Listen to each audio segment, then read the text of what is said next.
Hello, welcome to Mano Goes Racing, and today, as you might be able to tell, we're in Raceroom, and we're going to have a look at the, as it says up there, June update. And if you want to have a quick read through the changelog, if you click anywhere except on one of the buttons, you'll end up in the Steam overlay with the changelog. So don't click on anything apart from the buttons. As it says, read changelog, it actually means it. So what they've done is, I'll just have a quick read. I've got the changelog up here anyway. New force feedback system, which we'll have a look at in a short while. Options menu, they've completely redone that, and we'll have a look at it in a second. Replays interface, completely redone. We'll have another look at that as well. Gameplay menus interface has been redone with timing screen comparison tools, multiplayer chat box, etc. We'll have a look at that as well. Test drive feature in the store page now allows you to select any of the free track layouts when you're doing your test drive. So if you think a particular car doesn't suit the whatever test track you had before, you can now choose any of the free ones, which is actually quite a good selection now. So you could go to Portimao, somewhere like that. Particles, smoke and dirt puffs improvements. Particles, sparks added on applicable cars. Sparks emitted with varying amounts depending on the type of material that hits the ground and the force of impact. Particles added exhaust fumes. So much for a clean planet. Cars will emit varying types of fumes depending on engine type, exhaust type, engine temperature.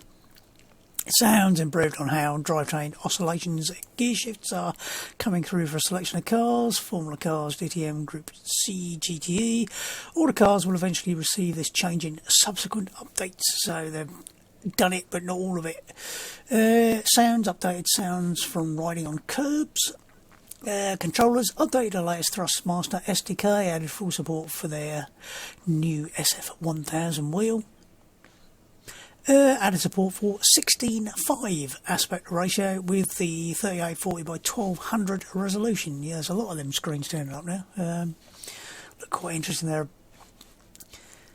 a bit of an odd size, but I did see them and thought, that's weird. Why are you doing that? Right, content-wise, they've made physics reviews to the BMW M235, I think I should say 325i racing.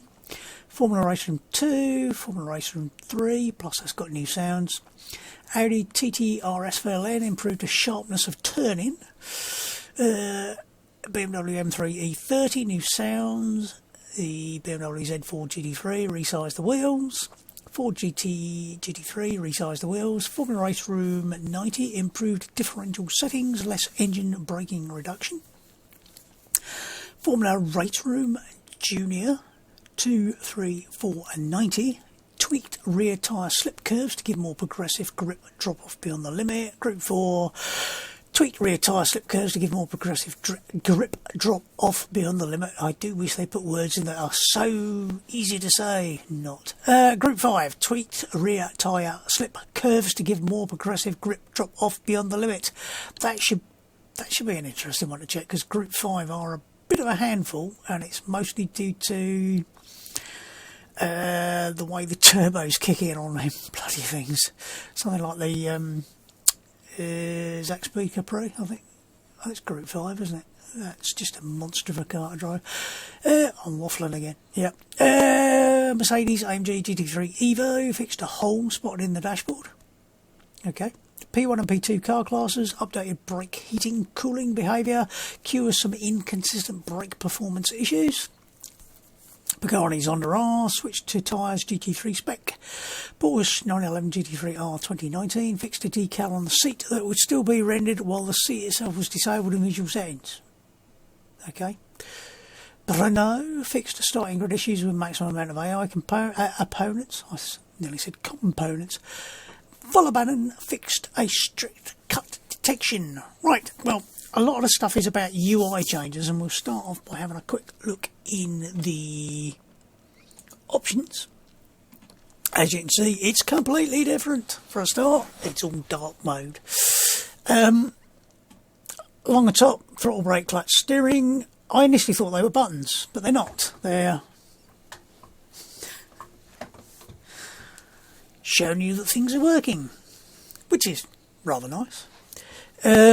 then got one set of buttons or tabs along here, which is gameplay, video, sound, controls and field of view, and each of those has a load of secondary one, like under gameplay we've got assists, so you can set whatever you like. I tend to go with factory stuff, camera effects, all the usual, HUD, so you can turn on and off your stuff in there, video.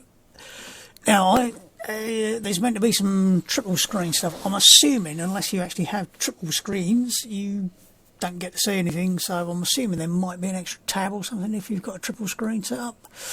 I don't. There is a button to press. If I press it, it don't do anything, it just highlights it. But bizarrely it doesn't actually give me a 16:5 option on there, so I don't know why that's not there. Whether it's because my monitor doesn't support 16:5, who knows? Whatever. Graphics, usual selection of things to play with, lots of stuff. So you can turn on your light shaft and your lens effects, depth of field. And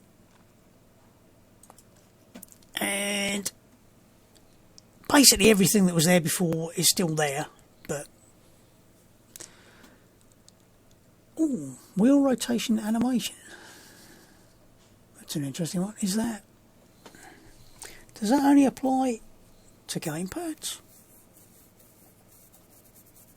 I can't say I've actually thought about that. I'll have to have a think about that. Sound, usual selection of things, master volume, etc. Is my volume really that low?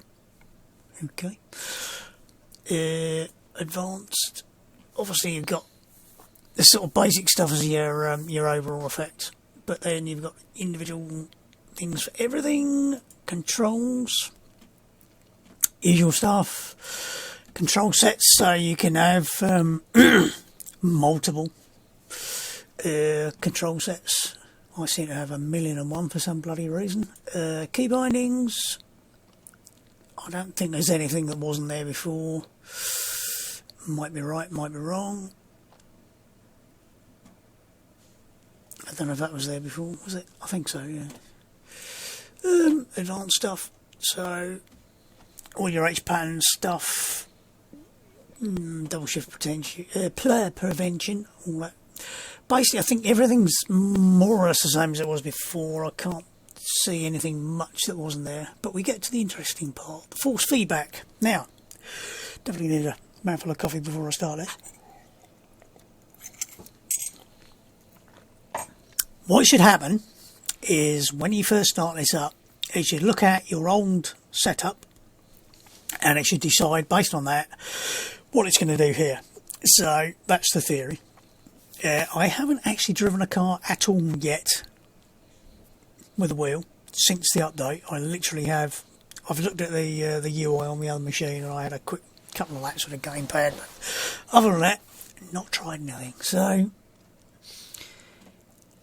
FFB strength, it's got nice little things here to tell you what each thing does: linearity, minimum force, maximum force, stationary friction. And then you've got the sort of slightly canned effects.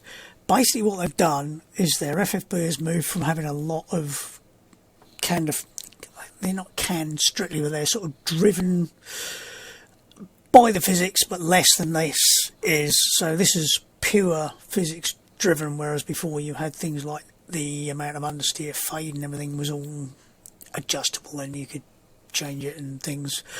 That's all gone. If you don't like it, you're gonna be fucked because you're gonna have to put up with it and work out. But it should, in theory, this is what they're saying. I will stick a link into their blurb about the FFB. In theory, it should end up being more like R32, IMS, and a few other ones that are pure physics.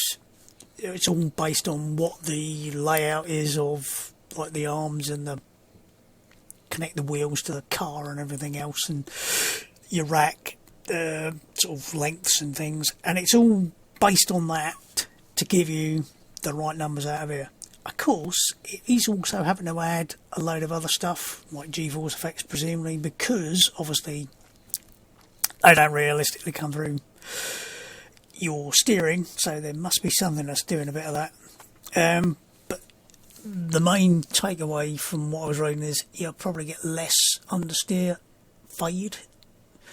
They have got a load of recommendations here, quite simple to follow, so follow that and you should be alright. Now, one thing I better check is how the hell you turn on the FFB meter, because I might need to look at that.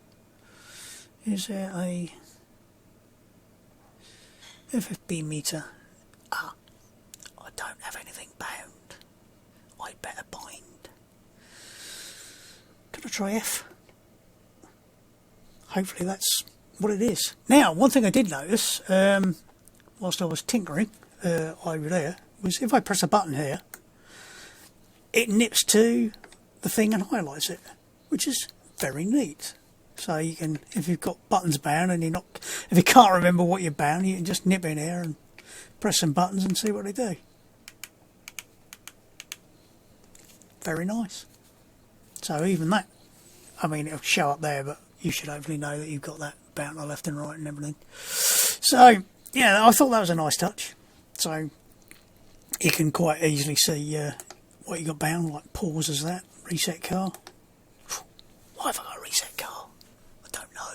So that covers, I think, everything that you can just type something here. So if you want to check out FOV, which I don't think we've done yet, you can go advanced FOV. There you go. Right, in here, in field of view, because we hadn't covered that, it's giving you a nice thing here. I think it's defaulting to 90 degrees anyway, because the other one defaulted to 90 and I'm sure I didn't have 90. So basically you can take this and you can go, I want a really wide field of view. And you can see on the car from above it's vertical field of view by the looks of it. Sorry, horizontal. Come on brain, catch up. Horizontal field of view. And I'm sure before it was actually based on vertical, although actually it was a percentage, wasn't it? So it wouldn't have made any difference. But before, you just put in like your multiplier, 0.7 whatever, I think I was running, which comes out at 70 degrees. So I'm going to leave it at 90, which is what it defaulted to. I don't know what the advanced gives you. Oh, that's quite nice. Screen size, just a screen. Oh, I think I'm about 55-ish. So it's saying I should be using about 55.5 degrees, which is, I think, what the recommended is, which is pretty damn good actually. About 55 degrees. I run slightly more than that for the very simple fact that I find it too restrictive. So I think I run the equivalent of about 34 inch or something. Yeah, about that. 34, 35 inch screen. So I don't do that. Oh, we've got triple screen as well. Very nice. And different size screens. That's really is rather nice, that. So I'm going to turn all that off and we're going to stick with 90. And the reason I'm going to stick with 90 is because there's an intercalibration mode, but you can only do that when you're on a track. So we'll go on track in a minute and we'll hopefully remember to mess with the FOV then. I don't know why I stuck those extra lines in, but minor issue. But everything's covered. I think they've done a really nice job of that. It's very, very neat, very simple, and very tidy. Other things, I can't remember what that button does. What's that button do? Oh, it takes into bloody steam, doesn't it? I didn't want to go into the overlay. Replays. Now, they had changed this before to this, so instead of having these big bloody icons, it's now much neater and simpler. And I think we'll go to, that'll do. I'll go to that one because I actually won that race. Ooh, interesting. Thrustmaster Formula Wheel suggested button layout. Brain, I've got one somewhere.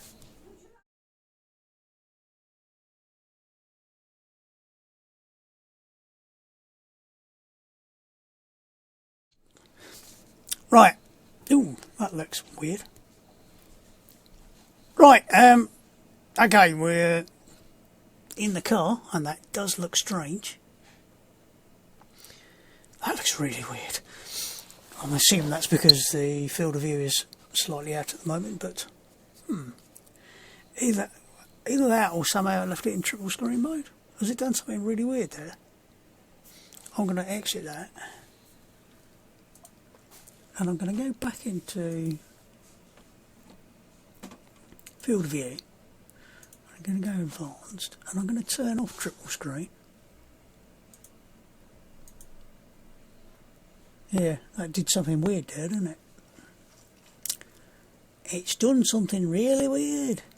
And I'm going to put it on 27. About 55-ish. So, I'm going to turn that off, and I'm going to go back to 70.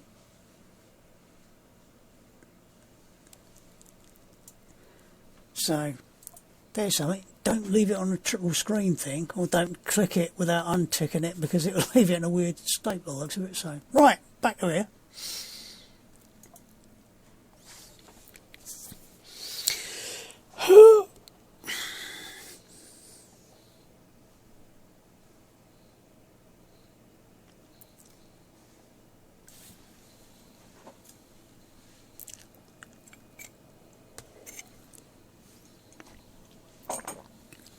Right.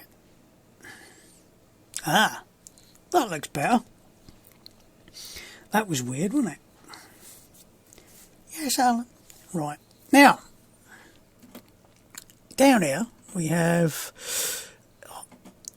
the new UI, and I'm going to put it up the top because my face is probably down there. So, ding. There's a little thing here that you can click, and that will move it between the upper and lower position, which is rather nice.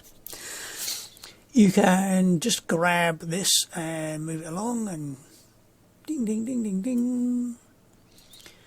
Cameras, loads of cameras. If we go for a TV camera, you can see I'm not alone on the grid.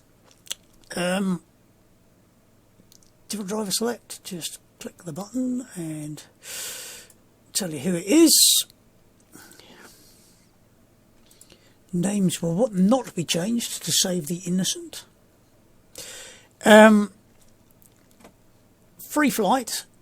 I think if I just press F, I should get that. Oh, I changed. Did I change? What did I set F to a minute ago? I set it to something, didn't I? I set it to show the bloody... Oh, you daft fuck. Right, up here is an a controls thing. You can just press F1, and it actually gives you the option to bind stuff in here, which is rather nice. So some of this free camera stuff you can bind. There's not bindings for everything, I don't think, but I think anything that's not bound you can bind. So you can actually do that in the replay. So if you've forgotten to bind something, you don't have to fuck off all the way out to your bloody... because you bollocksed it up. So what's RID2RS? Good question.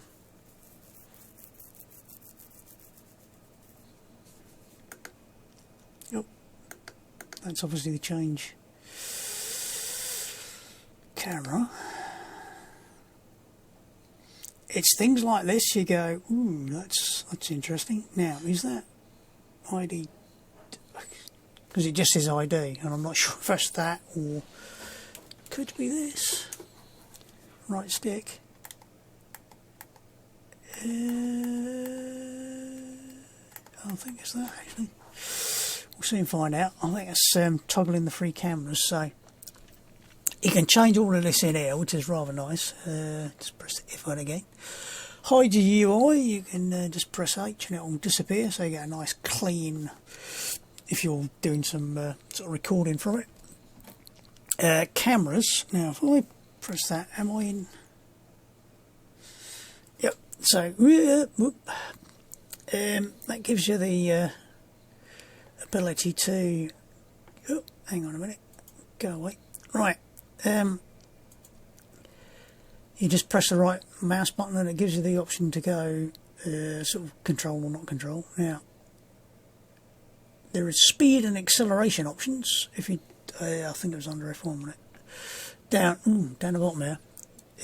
Free camera speed, free camera acceleration. You can change that, and if you press the right mouse button, I'm going to lower it a bit. I don't know if there's any way of changing that because I've got playback speed.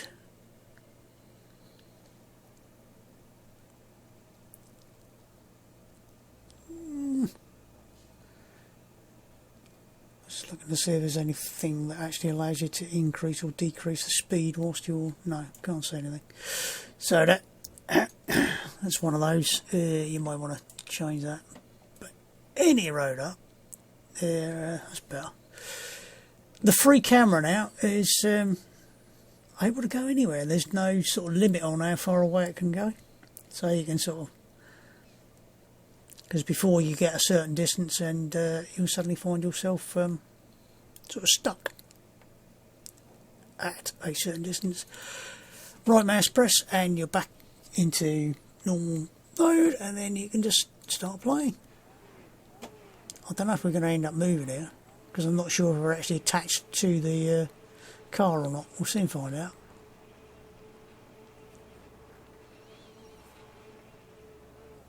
Go! Oh, we are attached to the car. So if I try, that's the one that doesn't. Right, okay. Excuse me whilst I experiment live on camera. So you can sort of chase your car around. It's a shame that they haven't got a thing to be able to. I was so used to doing this in ACC, I try to change the camera speed and ended up changing how fast the car was moving. Where's the other half of the circuit? It's over there somewhere, isn't it? Duh! Yeah. So you can sort of move around, get a really good view. That does of course show up where tree walls are and things, but certainly an improvement in terms of being able to do this sort of thing. So you can have the sort of nice camera beside the circuit and then just go into TV mode. Oh, that was perfect timing. Just in time to see somebody make a bit of a mess. Now at this point there are, as you might have noticed in the controls, keyframes. Well, I had a look for some information about the keyframe stuff, and if you want to add a keyframe you can do it by middle mouse button.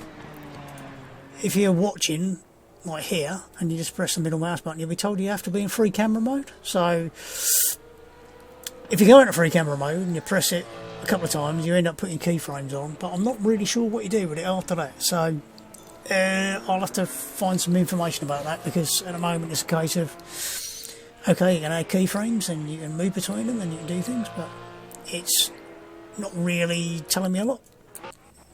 But you can whip around the old timeline quite quickly. Was it you again, Charger?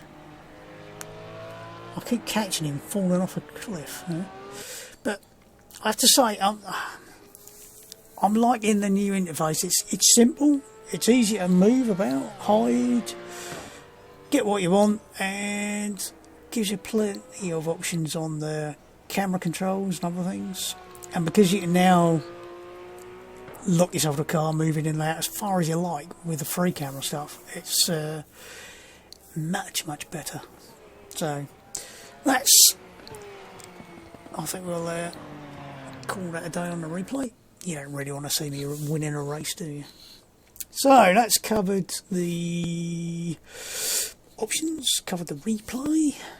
more or less. I'm not sure if it made any difference to the multiplayer stuff. I haven't actually checked. No, that looks exactly the same at the moment. So if we go into a practice and yeah, that'll do, whatever. We'll find out what the FFB feels like. Also, what the new menu looks like for the in-game bit. In-game bit. Use the words, man. Use the words. This bit. They've actually changed it, so it's sort of wanders about in the background live whilst you're doing this. So the car setup, obviously the layout has changed quite a bit, but you've got your drive. Car setup, they'd already changed all this, so this was the new UI anyway, so this should look exactly the same as it did. They changed it several months back. Race monitor, obviously with only one person in here, it's a bit boring, but again you can select driver, select camera, which is very similar to the replay thing. Again, you can hide the UI, show the timings, so you can have live timings here. All very nice, and there's an exit button somewhere, and it's hidden down there underneath where my face is, on the bit that I can see what I'm looking at. Pit stop presets, they should be exactly the same as they were, but I think there's more of them, possibly. I think that is new actually, isn't it? Yeah, that's all new. Blimey, have I got that many pit stop presets? But I think that's just a UI redesign again. You can get to the options, which takes you to exactly the same thing as the other one. So, don't think that's any different. There's a slight inconsistency on where the back button is. On this is at the top, and on the other stuff, some other stuff, it's sort of down the bottom here. Which, yeah, you can bitch and whinge if you like about UI inconsistencies and things like that, but restart session, skip session, usual stuff. All the times up here. Apparently there's going to be lots of additional information up there, which until you're in a race you're not going to be able to tell. I didn't want to do it with the AI because basically I'm coming here to see what the FFB is like. Now, before we do that, I forgot to start up the old. Thank you. As a way of checking out the FFB. What was it? Oh yes, right. Once you're driving, not FFB, FOV. Too many F in Fs. FOV. Right. Options. Field of view. Go to enter calibration mode. Now, if you go here, you can actually just change your FOV here.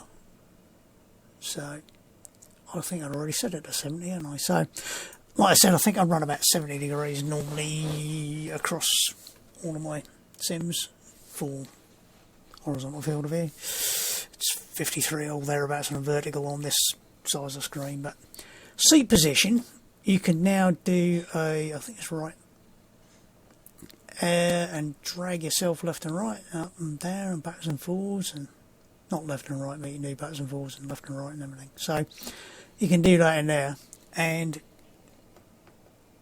you're thinking, oh, I can't move with the keys, but if you go, there's a button to get out of there, isn't there? Is there a button under there? How do you get out of it? Oh, back to FOV menu. Like I said, there's a slight inconsistency on where some of the buttons are, so you have to go to the back to FOV menu, which is a little bit bizarre. But you can still move with your keys as well if you want to, so whichever key you set. Bloody typical, I've got a different set on this machine or what I have on that one. So that's all that. So hopefully everything's. Is it me or is that a bit bloody quiet?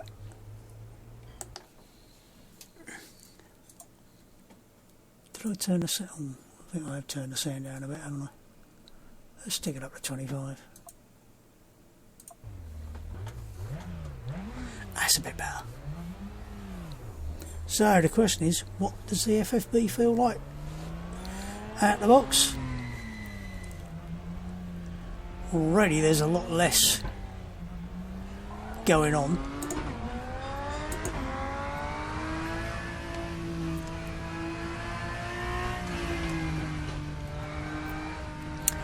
Now, I actually had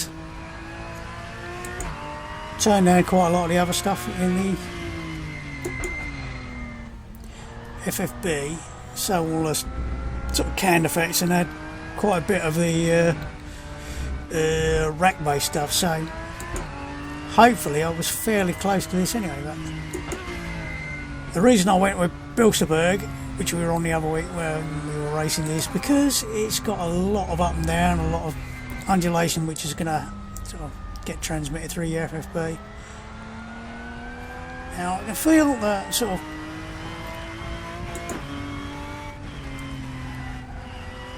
it's quite interesting.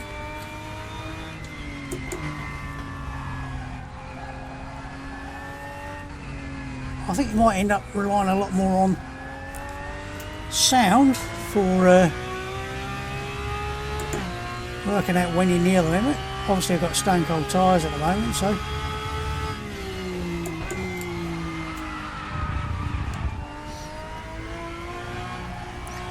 certainly in terms of feeling what the back end's doing there, I was well aware I was about to lose it.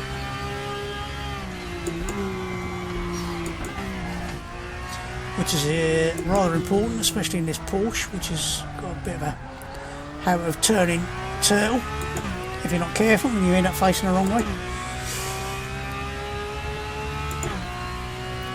Where do I brake?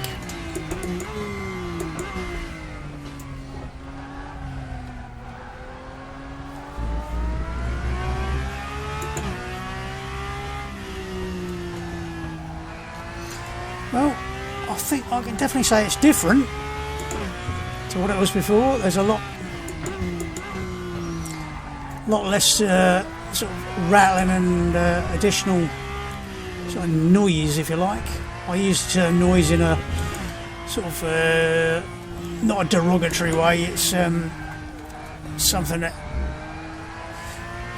some people like a lot of sort of additional sort of engine vibration and all that sort of thing. I can live without it. But sort of things like road vibrations and things. There's not a lot of that coming through. Definitely getting some plenty of vibration through my feet on braking and turning. So, is it enough to still be able to drive? I think so.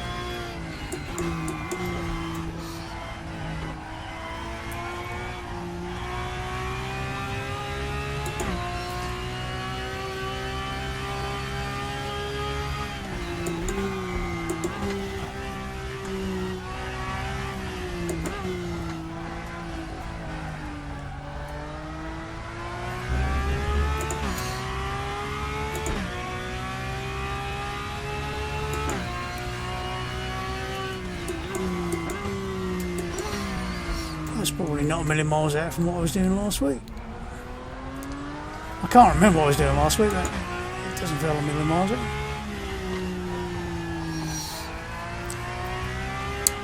It is slightly more difficult initially to tell where you are at the limit, but because there is no real fade.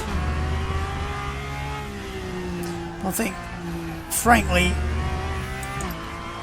it's telling you enough, and with the sound from the tyres telling you whether you're at or over the limit. You can hear it go from a sort of scrub to a squeal, hopefully.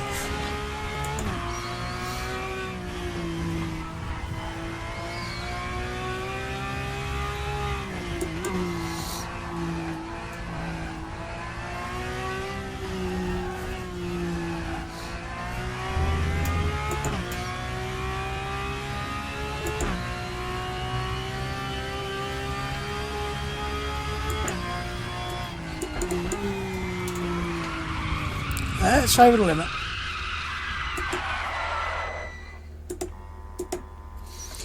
I think I got to the limit there. I could tell I was going, which is the main thing. I just couldn't catch it, so ineptitude. That's what it was, ineptitude. But I think the basics are definitely there. This can be quite a tricky car, which is one of the reasons why I chose to drive it. If I go in and have a quick look in the setup, I think I've got the FFB multiplier on about 2.6, which is exactly where it was last week. So what I was going to do was go into the oh no, not. I'm still getting confused between field of view and FFB. So what we got at the moment? Linearity. Now the linearity.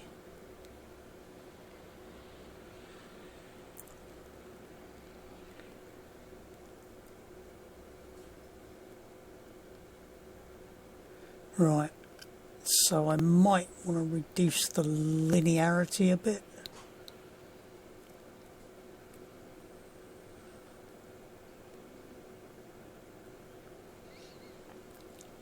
And then you've got things like bump amplification now. That says road noise, but I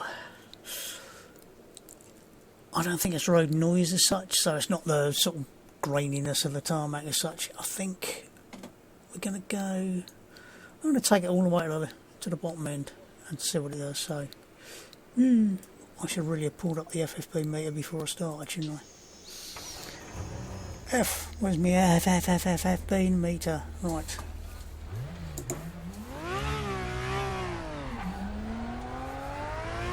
Oh my god, that's heavy.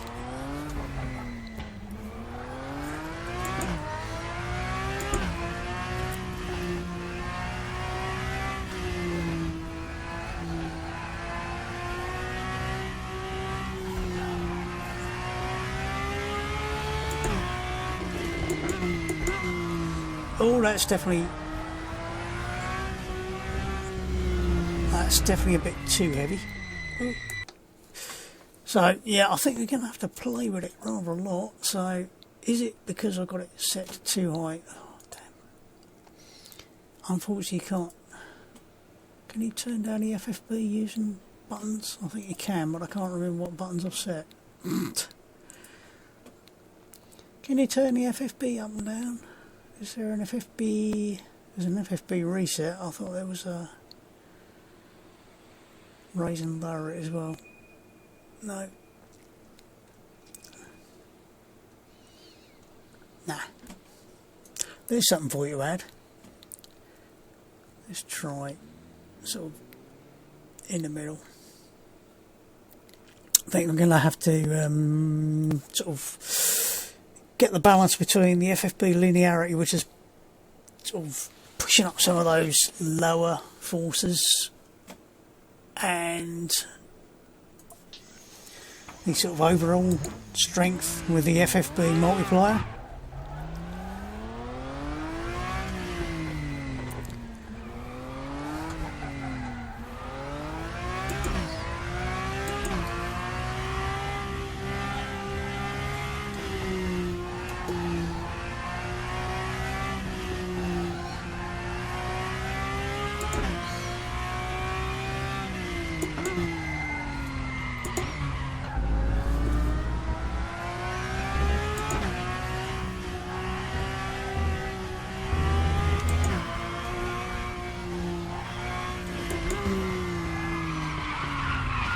Whoa! That actually feels much harder to work out what the back end of the car's doing, so I think that's going to be a bit of a case of we're going to have to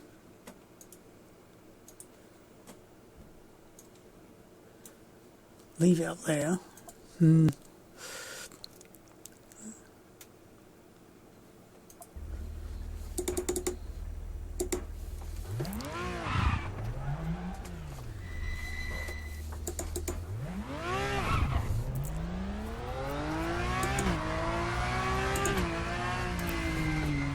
whether it's just the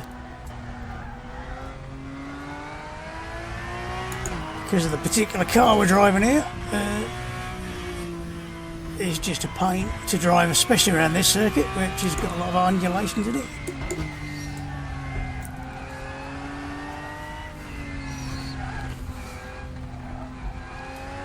So we get some really big spikes, unsurprisingly.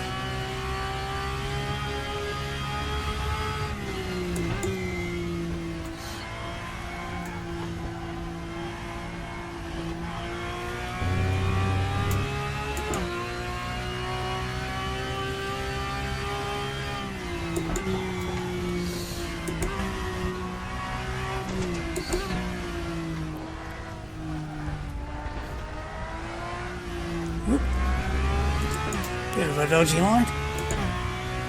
I think it's going to be one of those, it's going to take a day or two to really get the hang of and dial it in, and it might need some other base adjustments. I think they're basically saying don't sort of stick too much damping on your wheel or something along those lines. Like I said, I'll put a link to the FFB adjustments, but the basics are definitely there.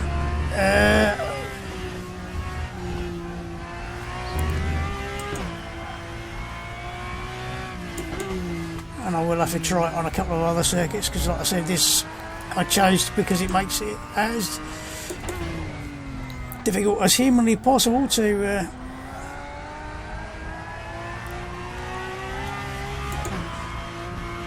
drive the car, because it's literally up and down all over the place. Which is why I chose this particular combination, because I really wanted to give it as much of a test as possible.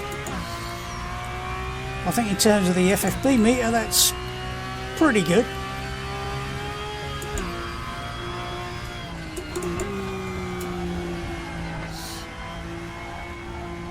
I can feel a little bit of understeer fade, but certainly not the sort of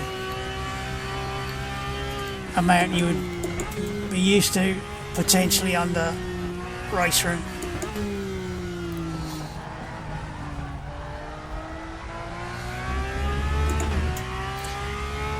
Now obviously if you've got something like a direct drive wheel that's taking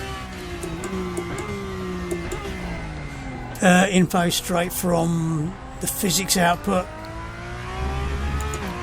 and using that, you probably should already have something that's completely different to the base setup anyway, so I think it's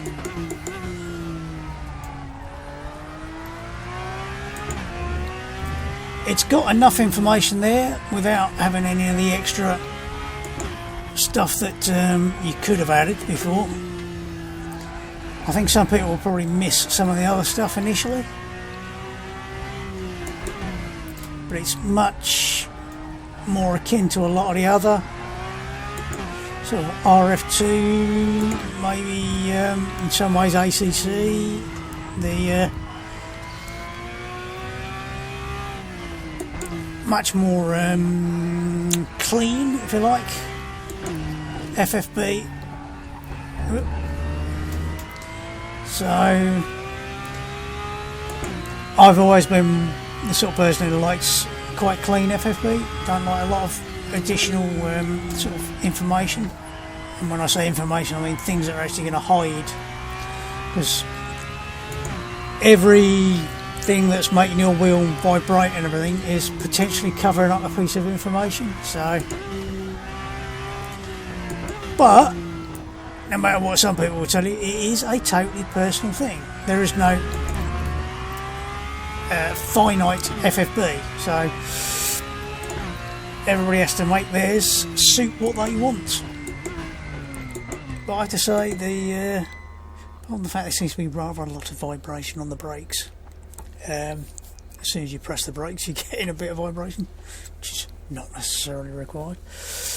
That's pretty good. Certainly it's drivable. What did I do? A 144 something, which is probably not a million miles off what I was doing the other week.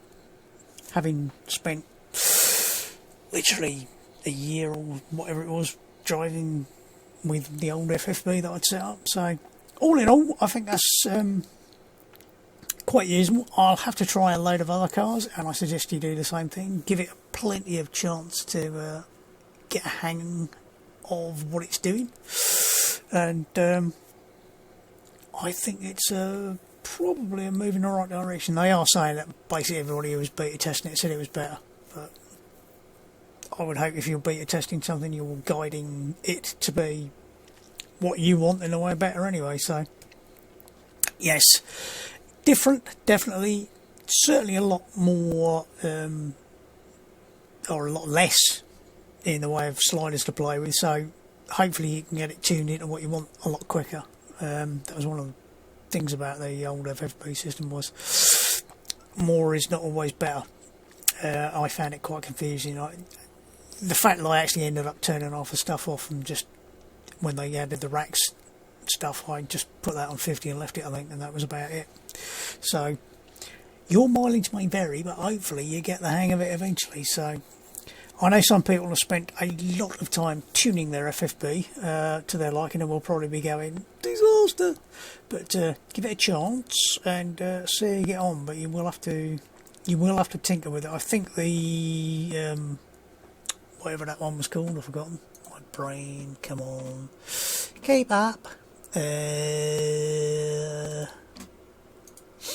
Linearity, I think that's the one you're gonna have to play with to get that sort of right setting, because like it's saying, wheel torque greater than 5 newton meters, 100%, 3 to 5 newton meter, 85, and then less than 7. So basically most people should be sort of 85 plus on something like a CSL. So the CSL about 5 newton meters, you're going to be somewhere between 85 and 100 possibly. So I will have another play with it, but I think it's not a million miles out. Again, even things like minimum force, generally speaking, minimum force was previously used to, like if you had a like the old Fanatec wheels, they had a big gap where bugger all happened right at the start, and you needed about 9%. I think it was 9% I'd got mine set on to actually get anything at all. So you ended up with this horrible, mushy, nothing happening in the middle feeling. I don't think that's necessarily what minimum force is now doing. It's just giving you that little bit more from the sort of really small forces, so you can feel like road noise and things like that. So have a tinker. I'm sure it'll be a case of once you've got it dialed in, you'll probably think it's better than the one before, hopefully. But it's definitely got the basics, and like I said, you're going to have to spend hours trying different cars, trying different settings, see what works for one car, try a few different cars, see whether or not it's better or worse in them, go back, maybe tinker with it a little bit. But I think it's got the basis for being a good improvement in FFB, and certainly it's no less drivable than it was before. I made the same mistakes that I did last week, put it that way. So all in all, good update. Loving the UI updates. Certainly they're an improvement, and certainly R Factor 2 could take a large gander at this and go, oh look, they've made it so it doesn't blind you as soon as it starts, because the nice dark background, certainly if you're in a dark room or darker room and your UI comes on and it bloody blinds you, that's not good. So R Factor, Studio 397, whatever, have a look at this and go, oh look, we can tone it all down a bit. 10 out of 10 for this lot. R Factor 2, not so much. So all in, it'll be interesting to see what sort of difference it makes to something like the Group 5 cars. I might have a tinker with them in a minute once I've finished doing this, and you might be pre-warned of something coming tomorrow maybe. Who knows?